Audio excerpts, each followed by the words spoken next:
Okay, welcome to IPI, PJ Thum, the Managing Director and Founder of New Naratif.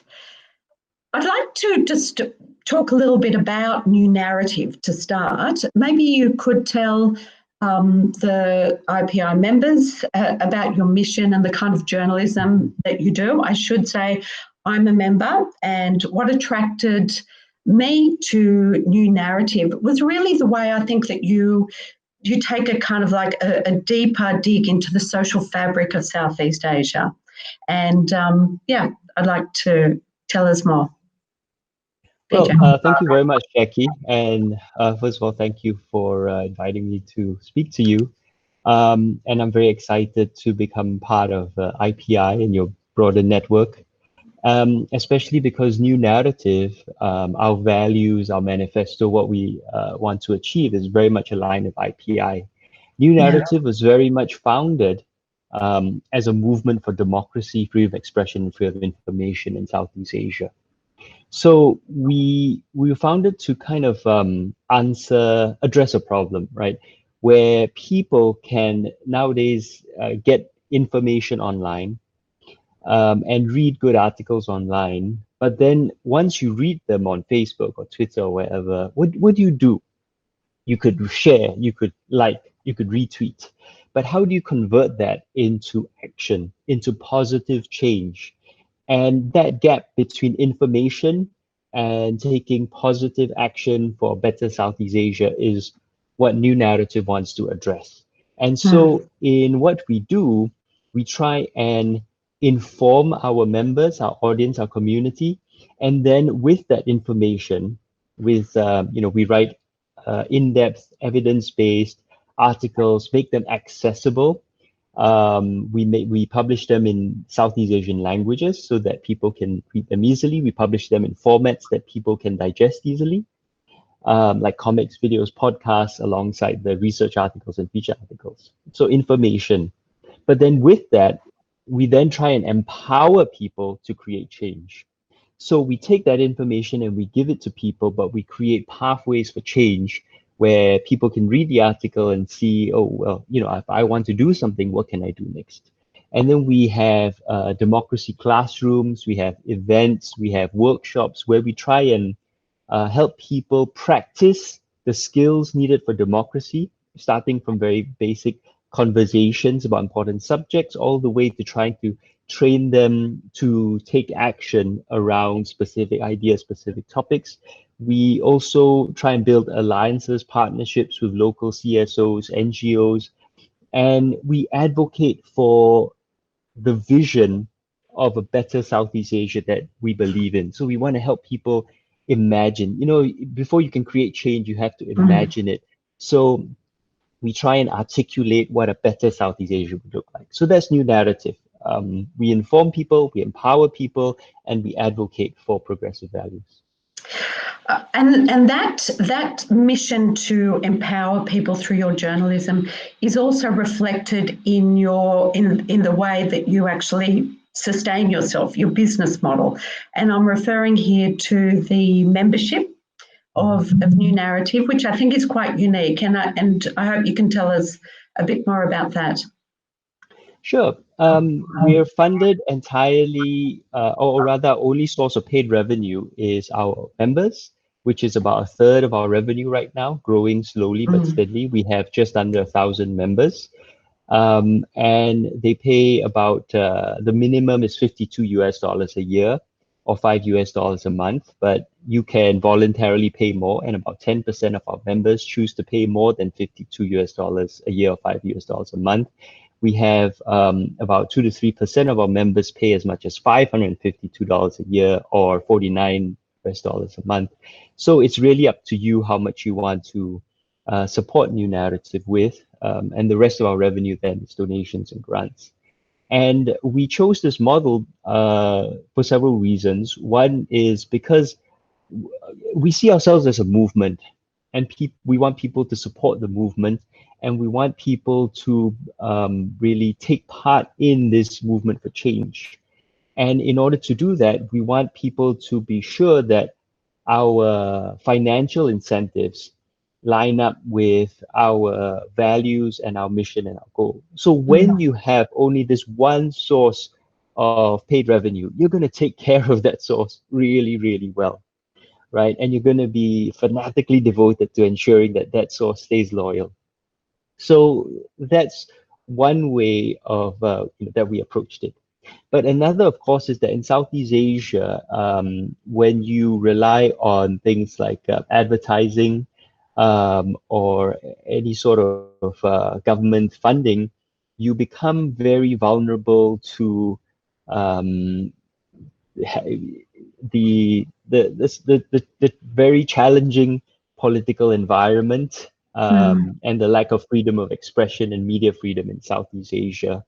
And we've seen media companies in Southeast Asia either have their websites blocked, and so they are unable to fulfill their obligations to advertisers, or simply bought out or bought over by pro-establishment, you know, um, pro-establishment or organizations which are friendly to authoritarian regimes, and thereby either shut down or co-opted. And we didn't want that for New Narrative. So we organized ourselves as a non-profit, limited company, limited by guarantee, no shares, no Mm. equity, no one Mm. can buy and sell us, who are entirely responsive to our members, who are all over the world and have a direct relationship with us. Okay. And if anybody would like to become a member of New Narrative, they Oh, can yes, just go to yes, their website. newnarrative.com/join. It's New And Narrative with an F, newnaratif.com/join. okay, now can you talk a little bit about the press freedom challenges, say, working in Singapore, and perhaps your own recent experience of getting caught up in the fake news law? Yeah, well, I'm Singaporean. I have had, or rather, I'm a historian of Singapore, and I've had a lot of run into the Singapore government who have disagreed with what I've published about Singapore history. And even though, well, New Narrative doesn't have actually any legal, financial, physical presence in Singapore. And this is not by choice. When we started, we registered our head office in the UK, and then we sought to register subsidiaries in major Southeast Asian cities, just like any other multinational company.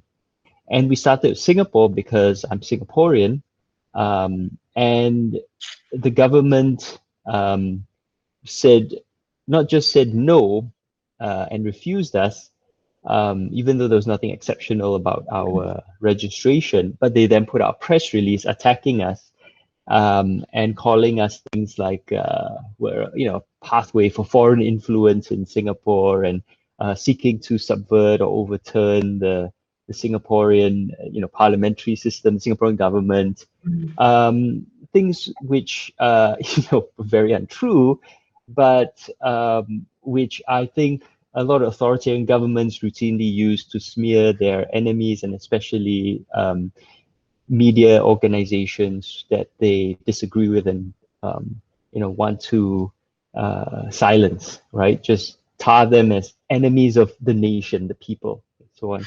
So that was the beginning of our problems, and as a result, we've never really been able to operate in Singapore. Our headquarters is Kuala Lumpur, and we have offices in Medan and Jakarta, but not in Singapore.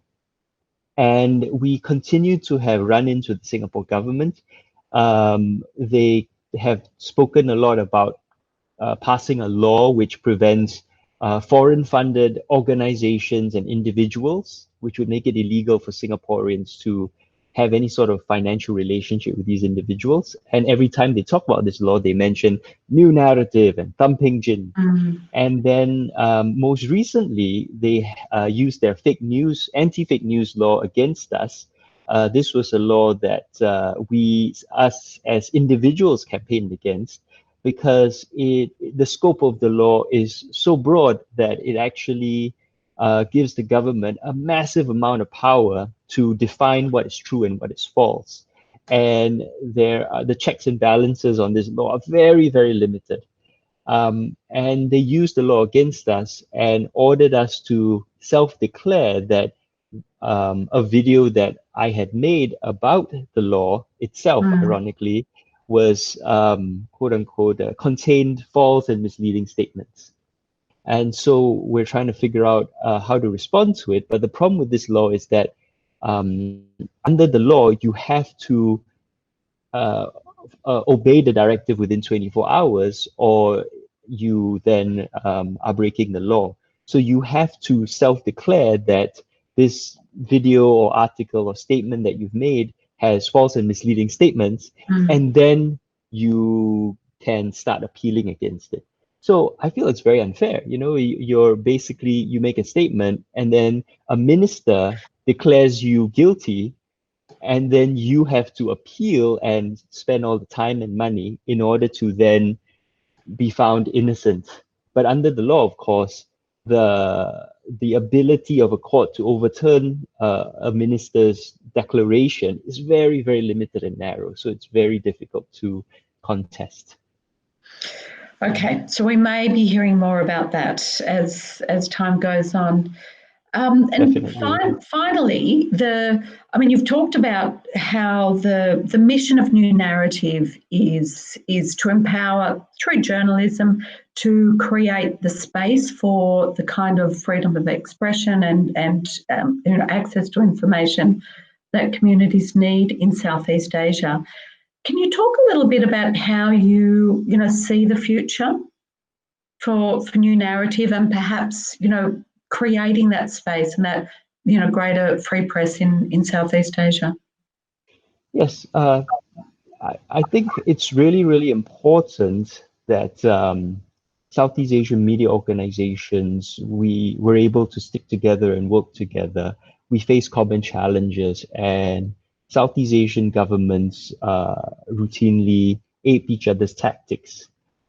So one of the things that New Naratif would like to do is really to help set up a regional network to help media organizations share information, strategy, tactics. But more broadly, what we've realized is that there really isn't a sort of regional coordinating body that has the information, the network, the understanding to really help everyone. There used to be, but the Southeast Asia Press Alliance unfortunately doesn't exist anymore. So New Naratif, as an organization that really believes that freedom of expression is essential, a requirement for democracy, we want to help promote that regionally. And so we're intending to slowly build up a network and also try and create a position within the organization devoted full time to simply doing things like very simple things like finding a list of lawyers in every country who would take on media freedom cases.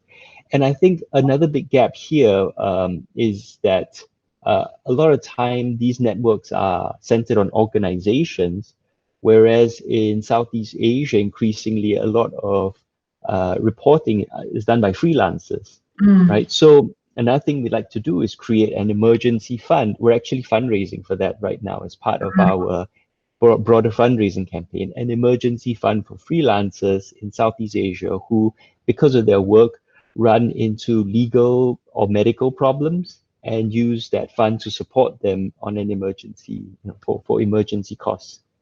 And then just build up this broader network, coordinate knowledge, activity, action.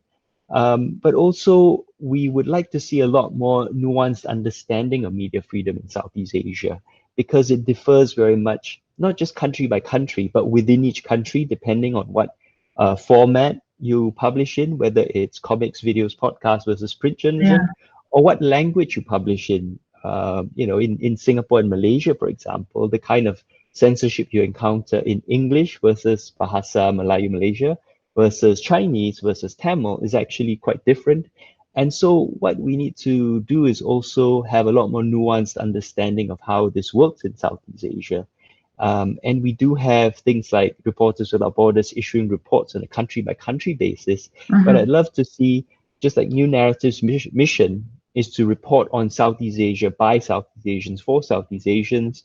We'd love to have a better understanding of the challenges facing Southeast Asia, Southeast Asian media by Southeast Asians, and from a very Southeast Asian perspective, which would then enable us to understand far better the region and the current situation and the environment we operate in.